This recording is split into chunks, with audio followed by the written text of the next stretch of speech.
میں نے سوچا تھا کہ باہر چلیں گے اور میں تمہیں سیر بھی کرواؤں گا، لیکن اب تو تم ناراض ہو، چلو پروگرام کینسل۔ جانان منہ کھول کر اسے دیکھنے لگی۔ ارے ایسے کیسے کینسل؟ میں نے باتیں کرنے سے منع کیا ہے، سیر تو آپ کروا ہی سکتے ہیں، بس چپ رہیے گا، زیادہ بولنے سے سر دکھنے لگتا ہے۔ جبکہ داراب یہ سوچ رہا تھا کہ جانان اس سے بات نہ کرنے کا وعدہ کر کے خود ہی اتنا کیسے بول سکتی ہے۔ چلیے پھر، داراب نے پوچھا تو جانان چادر لینے چلی گئی۔ جی چلیے، اور ہاں، مجھے منانے کے لیے کچھ اسپیشل کریے گا، آخر کار نئی نویلی بیوی پہلی دفعہ ناراض ہوئی ہے۔ داراب جانان کی بات سن کر مسکرانے لگا۔ تم فکر مت کرو جانانے، داراب میں تمہیں بہت اسپیشل طریقے سے مناؤں گا۔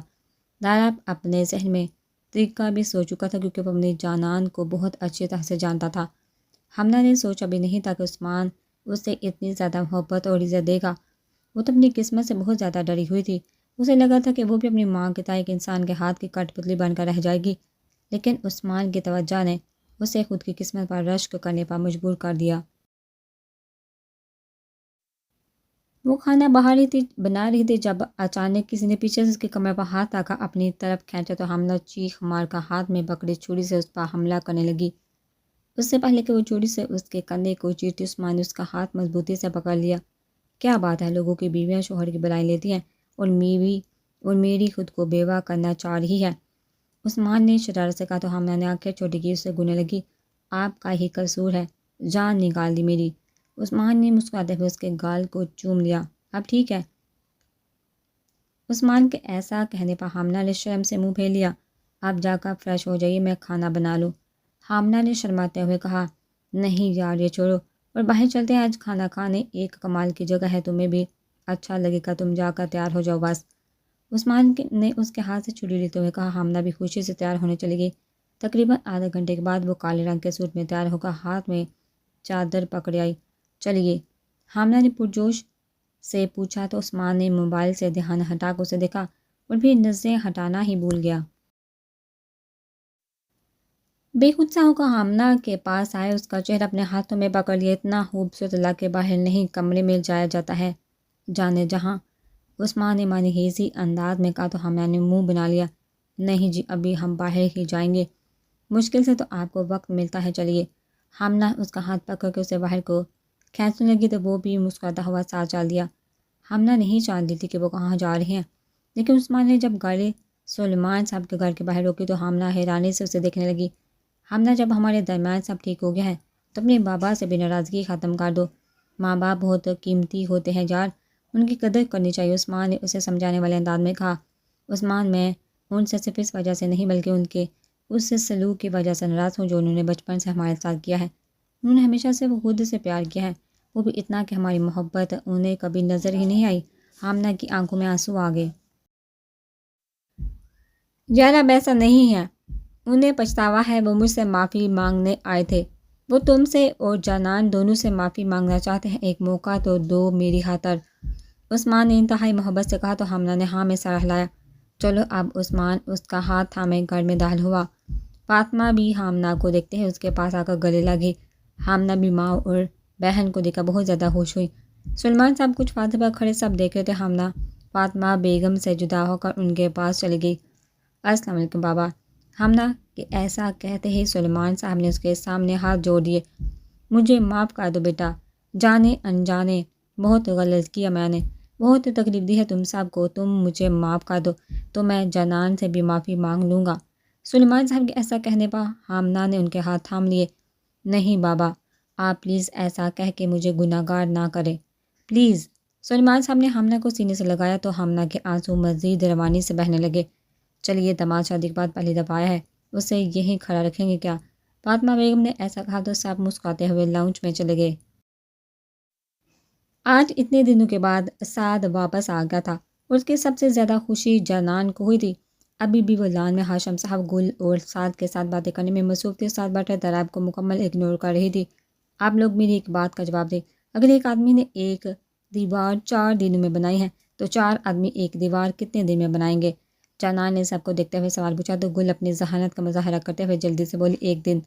تم بھی ایک دم نالائق ہو گل، جب دیوار بن گئی ہے تو وہ پاگل ہیں جو اسے دوبارہ بنائیں گے، جانان اپنے سنائے لطیفے پر خود ہی ہنسنے لگی، مگر باقی سب اسے ہنستا ہوا دیکھ کر اس کے ساتھ شامل ہو گئے۔ رہنے دو جانان، جو پرانا ہو گیا ہے، داراب نے چڑ کے کہا۔ جانان اسے اتنے دنوں سے اگنور کر کے ناراضگی ظاہر کر رہی تھی، جس کی وجہ سے وہ اب بہت زیادہ چڑا ہوا تھا۔ وہ چاہتا تھا کہ جانان صرف اس سے باتیں کرے اور صرف اسی کے ساتھ وقت گزارے، لیکن جانان کبھی ہاشم صاحب کے ساتھ پائی جاتی تو کبھی گل کے ساتھ، جبکہ داراب کے ایسا کہنے پر جانان کا منہ بن گیا۔ بابا ان سے کہہ دے کہ زیادہ جالس نہ ہو، سب کو پتہ ہے کہ میں ان سے زیادہ فانی ہوں۔ جانان نے اترا کے کہا تو ہاشم صاحب اور داراب کو دیکھتے ہوئے بولے، بھائی جالس نہ ہو، سب کو پتہ کہ ہمارا بیٹی تم سے زیادہ فانی ہے۔ ہاشم صاحب نے جانان کی نقل اتارتے ہوئے کہا تو سب ہنسنے لگے سوائے داراب کے۔ یہ صحیح نہیں ہے بابا، داراب نے منہ بنا کر کہا تو جانان کو لگا کہ اس کے خلاف کوئی بات کہی گئی ہے۔ بابا ان سے کہہ دے کہ میری پشتو میں بےعزتی نہ کرے، ورنہ مجھے بھی پنجابی آتی ہے اور اس کی سمجھ انہیں نہیں آئے گی۔ او اچھا، داراب نے کہا تو جانان نے بھی اس کی طرف رخ کیا۔ بالکل جی، آپ کو کہنا چاہوں گی کہ بوتھی چنگی نہ ہوئے تے بندہ گل ہی نہ کر لیندا، شکل اچھی نہ ہو تو انسان بات ہی اچھی کر لیتا ہے۔ جانان نے اترا کے کہا۔ داراب آنکھیں پھاڑ کے اسے دیکھنے میں مصروف تھا، جبکہ جانان بہت زیادہ خوش تھی کہ اس نے داراب کو اینٹ کا جواب پتھر سے دیا تھا۔ اچانک گل نے جانان کا بازو پکڑ کے اسے اپنی طرف کھینچا۔ جانو لالا کو پاکستان کی بہت سی زبانیں آتی ہیں اور ان کو پنجابی بھی بولنا آتا ہے، کیا بول دیا تم نے ان کو؟ گل کی بات سن کر جانان کے 14 تپک روشن ہو گئے۔ انہیں ایک نظر داراب کو دیکھا جو دانت پیستے ہوئے سے دیکھ رہا تھا۔ بس پھر جانان جلدی سے اٹھی اور اندر کی طرف آ گئی۔ داراب اس کے پیچھے لپکا اور لاؤنج میں پہنچنے تک جانان داراب کی گرفت میں تھی۔ داراب نے اسے پکڑتے ہی اپنی گود میں اٹھا لیا اور کمرے کی طرف لے جانے لگا۔ جانان درد سے کانپ رہی تھی۔ داراب آئی ایم سوری، وہ جلدی سے بولی تو داراب مسکا دیا، اسے کمرے میں لا کر پاؤں سے دبا بند کر دیا۔ نہیں جانان نے داراب، شوہر سے بدتمیزی کی سزا تو ملنی چاہیے، داراب نے شرارت سے کہا تو جانان نے ہوف سے آنکھیں بند کر لی۔ داراب نے اس کے گال کو نرمی سے تھاما۔ سزا تو ملے گی جانان، لیکن اب پہلے تمہیں مناؤں گا۔ اتنا کہہ کے داراب اسے کانپتے ہوئے چھوڑ کر کمرے سے باہر چلا گیا۔ سعد بہت زیادہ پریشان تھا۔ اسے جو خبر پتہ چلی تھی وہ بہت خطرناک تھی۔ اس کی سمجھ میں نہیں آ رہا تھا کہ وہ کیا کرے۔ اگر وہ داراب تک خبر نہ پہنچاتا تو بہت سے لوگوں کی جان کو خطرہ تھا، لیکن داراب نے ابھی تو جانان کے ساتھ زندگی شروع کی تھی، پھر کیسے وہ اتنا بڑا خطرہ مول لیتا؟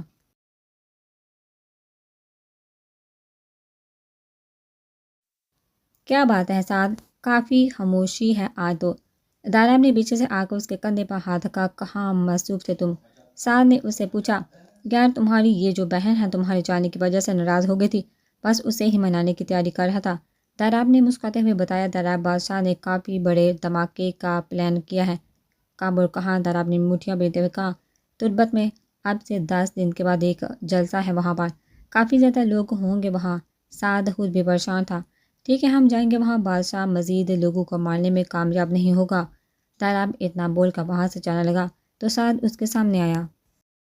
پاگل ہو گئے ہو داراب، ہم بس اتنا جان پائے ہیں کہ وہاں پر دھماکہ ہوگا، کون کرے گا اور کس طرح کرے گا اس کے بارے میں کچھ نہیں جانتے۔ تم نے سوچا ہے کہ یہ کتنا خطرناک ہے؟ تمہاری جان جا سکتی ہے۔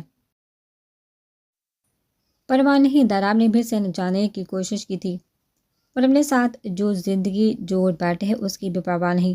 سوچا ہے کہ کیا ہوگا جانان کا اگر تمہیں کچھ ہو گیا تو؟ تم نے سوچا ہے کہ کیا ہوگا اگر دارا وہاں نہ پہنچا تو کتنے معصوم لوگ زندگی سے ہاریں گے؟ داراب بہت چڑ گیا تھا کیونکہ جو نقشہ سعد نے کھینچا تھا وہ داراب کو اندر تک ہلا گیا تھا۔ ضروری تو نہیں کہ تم ہی ایسا کرو داراب، ہم آرمی کو انفارم کر دیں گے تو ہو سکتا ہے وہ جلسہ رد کروا دے۔ نہیں تو صرف میں جاؤں گا وہاں۔ سعد بھی اپنی بات منوانا چاہتا تھا کیونکہ وہ جانتا تھا کہ اگر داراب کو کچھ ہو گیا تو جنان بھی جی نہیں پائے گی، اور سعد اپنی بہن کے ساتھ ایسا نہیں ہونے دینا چاہتا تھا اور اس کے لیے وہ کچھ بھی کر سکتا تھا۔ تمہیں لگتا ہے کہ آرمی کسی ثبوت کے بغیر اس پر یقین کر لے گی؟ اور اگر کر بھی لے تو بہت سے جاسوس ہیں بادشاہ کے آرمی میں، سعد اس سے کوئی فائدہ نہیں ہوگا۔ جلسہ سیاسی معاملات کا ہے اس لیے عوام اس میں شامل ہوگی، وہ سیاستدان اپنا جلسہ رد نہیں ہونے دے گا۔ اور آخری بات جو تم نے کی ہے نا، اس کا تو سوچنا ہی مت۔ داراب ایک پل کے لیے رکا اور پھر سعد کے پاس آیا۔ دیکھو میرے دوست، میری زندگی یہی ہے، میں اسی سے باقاعدہ چپ کر نہیں رہ سکتا اور نہ رہوں گا۔ دارا درا بہان کا حصہ ہے، اسے جدا نہیں کر سکتے۔ دارا اپنی بات کر کے وہاں سے چلا گیا، لیکن سعد نے بھی ٹھان لیا تھا کہ وہ داراب کو اپنی جان یوں خطرے میں نہیں ڈالنے دے گا اور اس کے لیے کچھ بھی کرنے کو تیار تھا، دارا سے بغاوت بھی۔ حامنہ اپنی زندگی سے بہت زیادہ خوش تھی۔ یہ پچھلا 1 مہینہ اس کی زندگی میں حسین ترین رہا تھا۔ اس نے سوچا نہیں تھا کہ سب کچھ اتنا اچھا ہوگا۔ بابا عثمان کو وہ سب سے غلط سمجھ رہی اور اللہ تعالیٰ نے دونوں کو سیدھی راہ دکھا دی تھی۔ اس کے لیے حامنہ بہت زیادہ شکر گزار تھی۔ وہ کھانے کے بعد عشاء پڑھنے چلے گئی اور عثمان کو بھی پڑھنے کا بول کر خود کمرے میں چلی گئی۔ عثمان نماز پڑھ کے آیا تو وہ ابھی بھی جائے نماز پر بیٹھی دعا مانگ رہی تھی۔ عثمان اسے دیکھ کر مسکرا دیا۔ حامنہ نے اس کی زندگی بہت زیادہ حسین بنا دی تھی۔ وہ اپنی ہر دعا کے بعد صرف حامنہ کے ملنے کا شکر ادا کرتا تھا۔ حامنہ بھی دعا ختم کر کے جائے نماز رکھ کر اس کے پاس آ کر بیٹھ گئی اور صورتیں پڑھ کر اس پر پھونکنے لگی۔ یہ کیا ہو رہا ہے جانے جہاں؟ عثمان نے کافی محبت سے پوچھا۔ طلسم پڑھ کر پھونکے ہیں آپ پر تاکہ آپ میری ہر بات مانیں اور بالکل فرما بردار شوہر بن کر رہے۔ حامنہ شرارت سے بولی، اس کے لیے کسی طلسم کی ضرورت نہیں آپ کو، ہم تو پہلے ہی آپ کے غلام ہیں ملکہ عالیہ۔ عثمان نے اس کے سامنے سر جھکاتے ہوئے بولا تو حامنہ کھلکھلائی۔ عثمان نے اسے یوں مسکراتے دیکھ کر اپنی باہوں میں بھر لیا۔ محبت ہو تم میری حامنہ، اور میں صرف تمہارا ہونا ہی سب سے زیادہ پسند کروں گا۔ عثمان نے پیار سے اس کا گال تھامتے ہوئے کہا تو حامنہ مسکرا دی، مگر پھر سے اپنے ذہن میں اٹھنے والے سوالوں کی زد میں آ گئی۔ آج وہ جاننا چاہتی تھی کہ عثمان جانان سے شادی کیوں کرنا چاہتا تھا، کیونکہ یہی ایک سوال اسے سکون سے دور کر رہا تھا۔ عثمان آپ سے کچھ پوچھوں؟ حامنہ نے عثمان کو بلایا جو اس کے بالوں میں اپنا چہرہ چھپا رہا تھا۔ نہیں جانے جہاں، اب سوالوں کا وقت ختم ہوا، اب آپ چپ رہے غلام کو خدمت کا موقع بھی تو دے ملکہ عالیہ۔ عثمان زمانی انداز میں بولا تو حامنہ شرماتے ہوئے اس کی پناہوں میں چھپ گئی۔ وہ دونوں آنے والے اندھیروں سے بے خبر حال کی روشنیوں میں بہت خوش تھے۔ جانان رات کو کمرے سے باہر نکلی تھی۔ داراب کے جانے کے بعد اس نے خود کو کمرے میں بند ہی رکھا تھا۔ گل کئی بار آئے تھے لیکن جانان شرمندگی سے کسی کے سامنے نہیں گئی۔ آخرکار ہاشم صاحب خود اسے کھانے کے لیے بلانے آئے تو جانان خاموشی سے ان کے ساتھ چل دی۔ داراب کو وہاں نہ پا کر وہ کافی خوش ہوئی تھی۔ اب وہ میز پر بیٹھی کھانا کھانے میں مصروف تھی جب اس کے کان میں داراب کی آواز پڑی، السلام علیکم بابا۔ داراب مسکراتا ہوا جانان کے پیچھے کھڑا ہو گیا اور اپنے دونوں ہاتھ اس کی کرسی پر رکھے۔ جانان بیچاری نظروں سے ہاشم صاحب کو دیکھنے لگی۔ وہ ابھی بھی داراب کی سزا والی بات سے ڈری ہوئی تھی۔ آؤ داراب خان بیٹھو۔ ہاشم صاحب جانان کی صورت شرارت سے دیکھتے ہوئے بولے، نہیں بابا، میں صرف جانان کو لینے آیا تھا، سوچا کافی دنوں سے گھر ہے، آج اسے گھما لاؤ۔ داراب نے اب ہاتھ جانان کے کندھے پر رکھے۔ ہاں کیوں نہیں، بیوی ہے تمہاری، ضرور لے جاؤ۔ ہاشم صاحب نے دل سے اجازت دی تو جانان کا منہ بن گیا۔ چلیے جانان۔ داراب نے اپنا ہاتھ آگے کیا تو جانان شکوہ کناں آنکھوں سے ہاشم صاحب کو دیکھتی اس کے ساتھ چل دی۔ داراب نے اسے گاڑی میں بٹھایا اور خود ڈرائیو کرنے لگا۔ کہاں جا رہے ہیں؟ جانان نے ہلکی سی آواز میں پوچھا، لیکن داراب خاموشی سے ڈرائیو کرتا تھا۔ داراب دیکھیے، میں نے سوری بولا تھا نا، مجھے نہیں پتا تھا کہ آپ اتنے ذہین ہیں۔ جانان نے پھر سے بات کرنے کی کوشش کی تھی لیکن داراب تو ایسے ڈرائیو کر رہا تھا کہ جیسے گاڑی میں اور کوئی ہے ہی نہیں۔ جانا کھڑکی سے باہر دیکھتے سوچنے لگی کہ داراب اسے کیا سزا دے گا، لیکن یہ سوچتے ہوئے وہ نیند کی وادی میں کھو گئی تھی۔ جانان کو لگا کہ وہ کسی کے بازو میں ہے۔ اس نے آنکھیں کھول کر ارد گرد دیکھا تو اسے پتہ چلا کہ وہ لوگ کافی اونچائی پر تھے، شاید وہ اس وقت پہاڑوں پر تھے کیونکہ وہاں سے پشاور کی روشنیاں آسمان میں موجود ستاروں کی طرح لگ رہا تھا۔ جانان اس کی خوبصورتی میں کھو گئی تھی۔ اچانک اس کے ذہن میں ایک خوفناک سا خیال آیا، کہیں پہاڑوں سے تو نہیں پھینکنے لگے مجھے، اگر ایسے ارادے ہیں تو مجھے بتا دے، میں ابھی سے ہی بھاگ جاتی ہوں۔ جانان اپنی آنکھیں بڑی کیے بول رہی تھی۔ داراب نے ایک نظر سے دیکھا اور پھر بولا، آنکھیں بند کرو۔ جانان نے اپنی آنکھیں مزید بڑی کر دی۔ جانان آنکھیں بند کرے، داراب نے سطح سے کہا تو جانان نے آنکھیں بند کر لی۔ داراب اسے کندھوں سے تھامے اپنے ساتھ چلا رہا تھا۔ پہاڑ سے گرانا ہے تو آنکھیں تو کھولنے دے، بندہ کچھ پکڑ کے لٹک ہی جاتا ہے۔ جانان نے آہستہ کہا تو نہ چاہتے ہوئے بھی داراب کے لبوں پر مسکراہٹ آ گئی۔ اب اپنی آنکھیں کھولو۔ داراب کی آواز آتے ہی جانان نے فوراً آنکھیں کھولی اور حیرانی سے چاروں طرف دیکھنے لگی۔ وہ ایک بہت زیادہ خوبصورت سا گھر تھا، بالکل خوابوں کی دنیا جیسا۔ جانان نے لکڑی کی چھت کو دیکھا جہاں پر ہوئی لائٹنگ ستاروں کی مانند لگ رہی تھی۔ جانان گھوم کر ارد گرد دیکھنے لگی۔ داراب یہ تو بہت زیادہ پیارا ہے۔ جانان نے مسکراتے ہوئے اس کو دیکھا تو داراب اس کے قریب آ کر کھڑا ہو گیا۔ تو اب ناراضگی ختم؟ داراب نے پوچھا تو جنان تھوڑی کے نیچے ہاتھ رکھ کر سوچنے لگی۔ جی ہوگی لیکن پوری طرح نہیں، وہ شرارت سے بولی تھی۔ تو کوئی مسئلہ نہیں جانان داراب، ابھی پوری طرح سے ہو جائے گی۔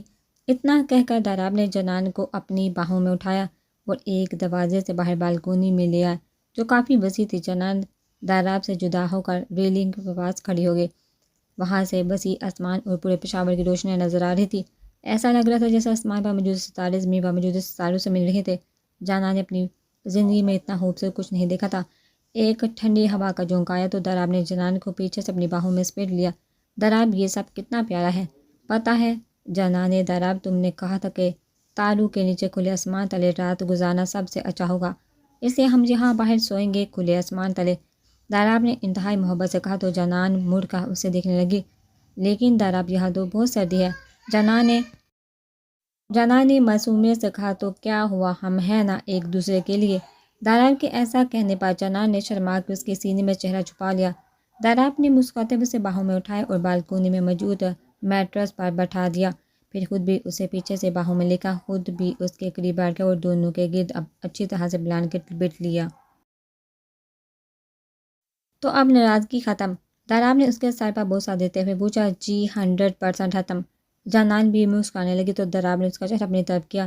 جانان آج تم مجھے بتاؤ گے کہ تم مجھ سے کتنی محبت کرتے ہو؟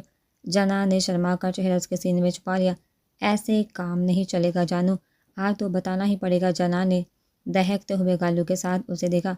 آپ مت بلائیں مجھے ایسے، صرف آپ ہی کی منہ سے ہی اچھا لگتا ہے۔ جانان کی بات پر داراب نے کہہ کر لگایا۔ اور محبت کرتی ہو نا؟ داراب بہت پیار سے اس کا چہرہ تھامے پوچھا تھا۔ جی بہت زیادہ، اتنی کہ آپ کے بغیر رہ نہیں سکتی، جانان نے شرماتے ہوئے کہا۔ جانان عشق کرتا ہوں میں تم سے، جان ہو تم میری، کبھی غلط مت سمجھنا مجھے، چاہے کچھ بھی ہو جائے تم مجھ پر بھروسہ کرنا کرو گی نا؟ جانان نے ہاں میں سر ہلایا تو داراب نے اسے خود میں بھیج لیا۔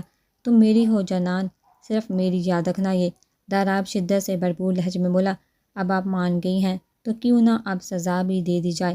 داراب نے اس کے کان میں سرگوشی کرتے ہوئے اس کے کان کے لو کو چوما، جبکہ سزا کا سن کر جانان پھر سے گھبرا گئی۔ داراب اب سچ مچ سزا دیں گے؟ جانان صدمے سے بولی۔ بالکل، تمہیں ملنی بھی چاہیے، شوہر سے کوئی ایسے بات کرتا ہے؟ اتنا کہہ کے داراب نے اس کا رخ اپنی طرف کیا تو جانان نے زور سے آنکھیں باندھ کر کے اپنا گال آگے کیا۔ یہ کیا ہے جانان؟ داراب نے حیرانی سے پوچھا۔ آپ نے سزا دینی تھی نا تو مار لے تھپڑ، بس پلیز زیادہ زور سے مت ماریے گا۔ جانان آنکھوں کو مزید زور سے بند کرتے ہوئے بولی، جبکہ داراب کو سمجھ نہیں آ رہا تھا کہ وہ اس کے معصوم سے چہرے کو چومے یا اسے سچ میں ایک تھپڑ سیدھ کر دے۔ اس نے سوچا بھی کیسے کہ داراب اپنی جانان پر ہاتھ اٹھائے گا، ہاتھ گرم کرنے بیٹھ گئے، کیا جلدی کریں اب؟ جانان کی آواز نے اسے خیالوں کی دنیا سے نکالا تو داراب نے اس کے ہونٹوں کو اپنے لبوں کی قید میں لے لیا۔ یہ تو تمہاری سزا کا صرف ایک نمونہ تھا، ابھی تو میں نے تمہیں باقاعدہ سزا دینی ہے۔ جانان نے گھبراتے ہوئے داراب کو دیکھا، پھر اس کی پناہوں میں چھپنے لگی۔ ویسے مجھ سے بچنے کے لیے جگہ بہت اچھی چنتی ہو جانان داراب۔ داراب نے مسکراتے ہوئے اس کے نازک وجود پر اپنی گرفت مضبوط کی۔ حاملہ کی طبیعت کافی دنوں سے خراب تھی۔ عثمان بھی اپنے کام کے سلسلے میں بہت مصروف ہو گیا تھا۔ الیکشن بھی بہت زیادہ قریب آ رہا تھا۔ صبح جب اس کی طبیعت خراب ہوئی تو سلامت بابا نے فوراً عثمان کو فون کر دیا، جس کے نتیجے میں 15 منٹ کے بعد ڈاکٹر ان کے گھر آ گئی۔ انہوں نے حاملہ کا چیک اپ کیا اور اسے دوائی دے کر چلی گئی۔ حاملہ اب اپنے کمرے میں آرام کر رہی تھی جب اچانک اس کا موبائل بجنے لگا۔ حاملہ نے فون اٹھایا تو سلمان صاحب کی آواز سنائی دی۔ کیسی ہو بیٹا؟ بالکل ٹھیک بابا، آپ بتائیے سب ٹھیک ہے نا؟ حاملہ کو ایک خوشگوار حیرت ہوئی تھی۔ ہاں بچہ سب ٹھیک ہے، وہ تمہاری ماں کی طبیعت خراب تھی تو وہ تمہیں یاد کر رہی تھی، میں نے اپنا گارڈ ڈرائیور بھیجا ہے، تم اس کے ساتھ گھر آ جاؤ۔ سلمان صاحب آواز سے پریشان لگ رہے تھے اور یہ بات حاملہ کو بھی پریشان کر گئی۔ جی بابا آپ فکر نہیں کریں، میں اب آ رہی ہوں۔ حاملہ جلدی سے اٹھی تو اس کا سر چکرایا، جس سے وہ نظر انداز کرتی ہوئی اپنی چادر لینے چلی گئی۔ پھر خیال آیا کہ عثمان کو بتا دے۔ حاملہ نے کافی دفعہ کوشش کی لیکن عثمان فون نہیں اٹھا رہا تھا، شاید وہ مصروف تھا۔ حاملہ نے سوچا کہ اسے راستے میں بتا دے گی اور باہر جانے لگی تو وہ فار جو اس کا باڈی گارڈ تھا اس کے ساتھ چل دیا۔ حاملہ نے اسے بتایا بھی کہ سلمان صاحب کے گارڈ اور ڈرائیور لینے آ رہے ہیں، لیکن وہ پھر بھی اس کے ساتھ چل دیا۔ باہر ایک گارڈ، 2 باہر ایک گاڑی 2 گارڈ کے ساتھ ان کا انتظار کر دی۔ حمدہ جلدی سے اس میں بیٹھ گئی۔ وہ اپنی ماں کے لیے بہت پریشان تھی۔ اس سے پہلے کہ غفار کو کچھ سمجھ آتا، اچانک اس سے ایک کار نے اس کے سر پر انتہائی زور سے بندوق ماری، جس سے وہ بے ہوش ہو گیا۔ حمدہ یہ دیکھ کر چلانے لگی، لیکن دوسرا گارڈ حمدہ کے منہ پر رومال رکھ کے اسے بھی بے ہوش کر چکا تھا۔ عثمان کو جب سے سلامت بابا نے حمدہ کے بیمار ہونے کے بارے میں بتایا تھا، وہ بہت زیادہ پریشان تھا۔ جتنی جلدی ہو سکتا تھا وہ واپس آیا اور گھر آتے ہی حمدہ کو آواز دینے لگا، صاحب جی، بیگم صاحبہ گھر نہیں ہے۔ عثمان ملازمہ کی بات پر حیران ہوا تھا، تو کہاں گئی ہیں؟ اس کی تو طبیعت خراب تھی۔ عثمان غصے میں آیا تھا، صاحب جی وہ تو نہیں پتا ہے کہ کہاں گئی ہیں، بس وہ فارٹ کو ساتھ لیا اور چل دیے۔ عثمان نے یہ سنتے ہی اپنی جیب سے موبائل نکالا، جو کہ وہ پارٹی کی میٹنگ کے دوران سائلنٹ پر کر چکا تھا۔ موبائل پر حمدہ کی کئی ساری مس کال دیکھ کر اسے خود پر غصہ آیا تھا۔ اس نے جلدی سے حمدہ کا نمبر ملایا، اسے فون کرنے لگا، لیکن حمدہ کا نمبر بند پا کر وہ کافی زیادہ پریشانی میں مبتلا ہو گیا۔ اس نے جلدی سے غفار کا نمبر ملایا، لیکن اس کا بھی موبائل بند تھا۔ یہ جان کر عثمان کے ہاتھ پیر پھول کے اس کا دماغ موف ہونے لگا۔ عثمان نے سب ملازموں سے حمدہ کے بارے میں پوچھا، لیکن کسی کو بھی نہیں پتا تھا کہ وہ کہاں گئی ہیں، جہاں تک کہ سلامت بابا بھی اس سب سے بے خبر تھے۔ عثمان کا دل کر رہا تھا کہ سب کو ایک لائن میں کھڑا کر کے گولی مار دے، اور پریشانی سے گاڑی میں بیٹھا اور ڈرائیور کو چلنے کا بول کر سلیمان صاحب کو کال کرنے لگا، مگر وہ بھی فون نہیں اٹھا رہے تھے۔ عثمان نے ڈرائیور کو سلیمان صاحب کے گھر جانے کا بولا۔ کچھ دیر کے بعد جب وہ وہاں پہنچے تو عثمان جلدی سے گھر میں داخل ہوا، لیکن وہاں پر صرف فاطمہ بیگم اور زرش موجود تھے۔ حمدہ یہاں آئی تھی کیا؟ عثمان نے پریشانی سے پوچھا۔ نہیں بیٹا، کیوں، کیا ہوا؟ سب ٹھیک تو ہے نا؟ فاطمہ بیگم بہت زیادہ پریشان ہوئی تھی۔ دعا کرے کہ سب ٹھیک ہو۔ عثمان نے اتنا کہہ کر جلدی سے باہر آ کر گاڑی میں بیٹھا۔ جہاں جہاں حمدہ کو ڈھونڈ سکتا تھا اس نے ڈھونڈا۔ وہ مسلسل حمدہ اور غفار کو کال کرنے کی کوشش کر رہا تھا، لیکن ان کا نمبر ابھی بھی بند تھا۔ جب اسے کچھ بھی سمجھ نہیں آیا تو اس نے پولیس کمشنر کو کال کی اور سارے معاملے سے آگاہ کیا۔ آپ پریشان نہ ہو عثمان ملک صاحب، ہم جلد از جلد آپ کی بیوی کو ڈھونڈ نکالیں گے۔ کمشنر نے یقین دہانی کی کوشش کروائی تھی، اگر وہ نہ ملی تو کسی کو نہیں چھوڑوں گا، یاد رکھنا۔ اتنا کہہ کے عثمان نے فون بند کر دیا۔ اسے 3 سال پہلے کا واقعہ پھر سے یاد آنے لگا، جب اس نے اپنا سب کچھ کھو دیا تھا، اور آج پھر سے وہ اپنا سب کچھ کھو بیٹھا تھا۔ وہ بس اتنا جانتا تھا کہ اگر حمدہ کو کچھ ہوا تو وہ مر جائے گا۔ وہ آج پھر سے اپنے خدا کے حضور دل کی گہرائیوں سے دعا گو تھا۔ حمدہ کی آنکھ کھلی تو وہ کسی بندے بند سے کمرے میں موجود تھی، اس کے ہاتھوں پیروں کو رسیوں سے باندھا گیا تھا۔ حمدہ نے چلانے کی کوشش کی، لیکن اس دوائی کے زیر اثر وہ چلا بھی نہیں پا رہی تھی۔ وہ بہت ڈر گئی تھی۔ اسے کچھ سمجھ نہیں آ رہا تھا کہ کس نے اس کو اغوا کیا ہے۔ اسے تو لگا تھا کہ گاڑی اس بابا کی ہے، پھر یہ لوگ کون تھے؟ سردی میں ٹھنڈے فرش پر پڑے اس کا جسم سن ہو رہا تھا۔ وہ پہلے سے ہی بخار میں مبتلا تھی، اور اب تو اسے اپنا وجود بے جان لگ رہا تھا۔ حمدہ نے اللہ تعالیٰ سے دعا کی کہ وہ اسے اس مصیبت سے نجات دلا دے۔ کسی طرح عثمان کو یہاں بھیج دے۔ عثمان کو یاد کرتے ہی حمدہ بری طرح سے رونے لگی۔ عثمان پلیز آ جائیے۔ اس کو کوئی سمجھ نہیں آ رہا تھا کہ وہ کیا کرے۔ اس نے بہت دفعہ خود کو رسی سے چھڑوانے کی کوشش کی، لیکن انہیں بہت مضبوطی سے باندھا گیا تھا۔ اچانک سے دروازہ کھلا اور ایک انسان کا حولہ حمدہ کو نظر آیا۔ وہ قریب ہوا تو حمدہ اسے حیرت سے دیکھنے لگی۔ تم؟